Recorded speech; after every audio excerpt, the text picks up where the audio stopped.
वजन कितना है इसका? इसका 10 किलो 500 ग्राम है। अच्छा, और ये एवरेज इतना ही वजन रहता है या? नहीं, एक पुराना मॉडल है जिसका 14 किलो 200 ग्राम है।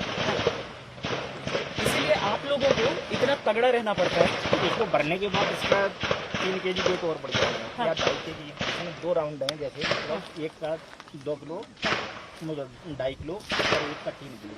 अच्छा, अगर जैसे हम 8 राउंड डालते हैं तो हमारा इसका वजन रहेगा 2.5 किलो, इसका एक्स्ट्रा और बढ़ जाएगा। जैसे 10 किलो 500 ग्राम है तो वो हो जाएगा 10 किलो 500 ग्राम है तो 12 किलो 700 ग्राम करीबन, और 100 ग्राम इसका भी है, 1 केजी 100 ग्राम। अच्छा, साइड का इसका। अच्छा, साइड का तो वजन कुल मिला के ऐसे 14 किलो वजन इसका हो जाता है। अच्छा, ये बताइए कि ऑपरेशंस में आप लोग असली एनकाउंटर साइट्स पर आप लोग ये लेकर जाते हैं उस समय आप लोग को बहुत सतर्क भी रहना होता है और उतना वजन भी रखना है, ख्याल भी, यानी बाकियों की तरह आप उतना छुपने का आपके पास वो नहीं रहता है।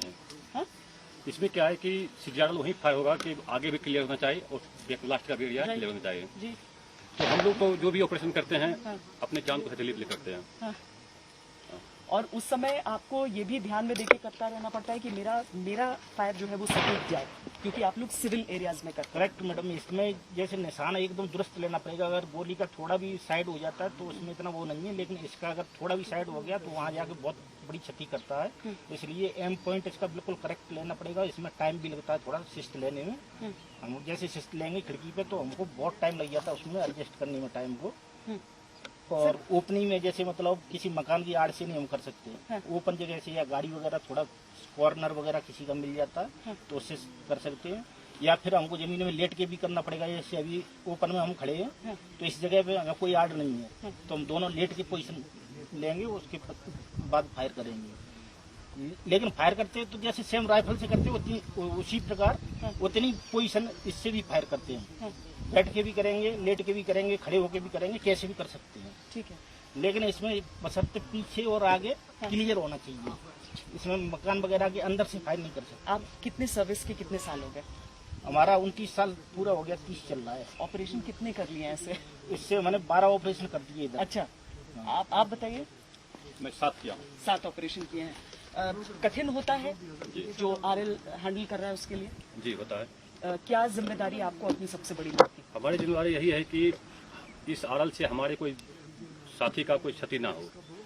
जो हम जैसे बिल्डिंग में आतंकवादी छुपे रहते हैं तो उसमें 2 प्रकार के हम राउंड मारते हैं। एक हीट राउंड हो गया, एक एचई राउंड हो गया। एचई राउंड जो है उसका छर्रा जो है ज्यादा होता है और वो हमारे बगल में हमारे कोडन लगे रहते हैं, उसको भी बचाना है और दुश्मन को भी मारना है और बिल्डिंग को भी ध्वस्त करना है। तो पूरी टीम में सबसे तगड़े आप ही लोग होते हैं क्या जो जाते हैं ऑपरेशन? ऐसा मैडम कुछ नहीं है। तगड़े तो हमारे सारे बंदे रहते हैं, एक से एक तगड़े हैं। लेकिन इसे उठाने के लिए आप दोनों का बिल्ड अलग दिख रहा है। लेकिन इसका कुछ सिखलाई अलग से हम लोगों ने पाया है ना, इसलिए हम लोग थोड़ा इसको ज्यादा कैरी करते हैं। बाकी सभी हमारे जवान कैरी कर सकते हैं। हाँ। सब सीखे हैं। लेकिन ऐसा इत्तेफाक कैसे है कि आप दोनों सबसे तगड़े दिख रहे हैं सब, और मूंछों का ताव भी है। मेरा एज हमको कष्ट करती है। हाँ।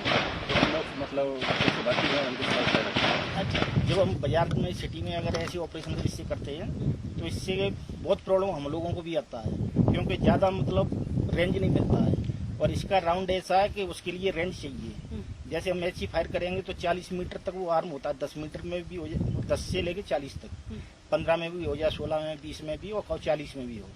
अगर इससे हम कम करते हैं तो कोई गारंटी नहीं है कि ये फटेगा ही फटेगा। अच्छा, इसलिए वो ब्लाइंड भी हो जाता है।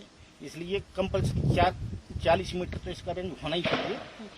तो इसके स्प्लेंडर भी आते हैं, जैसे दीवार में हम आते हैं तो स्प्लेंडर वापस भी आते हैं। 900 इसमें स्पीड पाल होते हैं। तो वो क्या है कि जैसे मतलब काफी दूर तक बिखरते, बहुत पावर होता है उनका।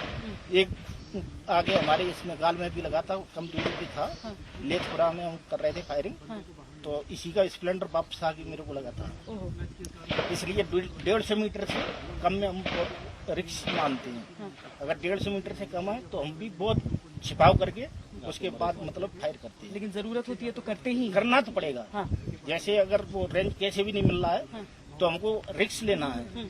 अपना सिर मतलब थोड़ा सा कम छोटा टारगेट करके छिपाव करके, लेकिन फायर तो वहाँ करना ही करना है, उसको उड़ाना है। मतलब जो जंगलों में इसका इस्तेमाल होता है, चाहे एंटी नक्सल हो या फिर टेरर ऑपरेशंस भी, और जो शहरों में अर्बन वॉरफेयर में जो यूज हो रहा है, इसमें रिस्क बढ़ जा रहा है जी आपके लिए। शहर में इसलिए होता है कि बिल्डिंग सटे सटे होते हैं और जो जंगल में होते हैं उसमें हमको उतना कोई डर भय नहीं है। इसका रेंज दूसरा बात होता है क्लियर। और रेंज क्लियर होता है। इसमें क्या है कि सबसे बड़ा धमाका आता है, आगे इसका गोला निकलता है, पीछे सोला निकलता है। 12 फीट चौड़ा 15 फीट लंबा मतलब एरिया क्लियर होना चाहिए और आगे तो होना चाहिए। इसका जैसे हम हीट राउंड फायर कर रहे हैं तो हीट राउंड मतलब उसमें बिल्डिंग को तोड़ने का काम करता है। उसका रेंज है खड़े टारगेट पे से हम बिल्डिंग तोड़ रहे हैं तो अधिकतम 500 मीटर तक और कम से कम इसका जो है इसका जो आर्मी रेंज होता है 7 मीटर से 15 मीटर तक है। यदि 20 मीटर में भी है तो हम फायर कर सकते हैं। इसका रेंज कम है और इसका उसका- जो आर्म होने का वो है वो भी कम ही है। जैसे 7 से लेके और 13 तक ये आर्म हो जाता है। अच्छा, लेकिन इसका स्प्लेंडर उतना ही स्पीड में वापस आता है कि अपना सेफ्टी रखना ही पड़ेगा आपको। जैसे 400 मीटर है ना तो आप 200 मीटर से अगर आगे कर रहे हैं तो स्प्लेंडर 200 मीटर तक इसका आता है पीछे। यहाँ पर अभी तक में हम मतलब 25 मीटर से फायर भी किया है। क्या बात कर रहे हैं? बहुत रिस्क लेके कितना किया है। मिनिमम कितने रेंज पे किया था? Minimum 25 metre. तो ये बहुत बड़ा खतरा रहा होगा। बहुत बड़ा रिस्क लिया है। ऑपरेशन में थोड़ा सा ऐसा हुआ कि बहुत कंजेस्टेड जगह था जिसमें कि मतलब हमारा कोडन पार्टी भी था सटा सटे। हाँ। उस ऑपरेशन का नाम है करण नगर, जिसमें कि हमको पुलिस पदक से भी सम्मानित किया गया। कम से कम 150 होना चाहिए और आपने 25 मीटर पे किया।